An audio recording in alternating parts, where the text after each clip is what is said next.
আমার ভিডিওর মাঝে যে টপিকটা আমি বোঝাতে চাচ্ছি, আওয়ামী লীগ একটা পরিবার, বিএনপি একটা পরিবার, জামাত একটা পরিবার। আসলেই নিজের পরিবারের সন্তান যদি পাগলা জগলা হয় তাও নিজের বাবার কথা বলে।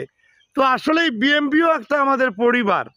আসলেই বিএনপি যদি আমাদের পরিবার হয়ে থাকে, যেমন আওয়ামী লীগের সময় আওয়ামী লীগের পরিবারের গোপালগঞ্জের লোকের চাকরি হয়েছে কিন্তু বেশি।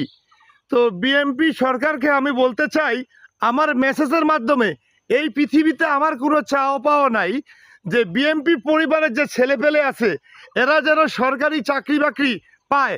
আর এক পরিবারে 10 জন সরকারি চাকরিজীবী, এরকম নির্লজ্জ কাজ যদি না হয়, প্রতিটা পরিবার থেকে একজন চাকরিজীবী সরকারি থাকবে, কিন্তু এক পরিবারে 5 জন ওরাই সব চাকরি করতেছে, আর আমরা ওদের বাড়ির কামলা খ্রিস্টান হয়ে থাকবো।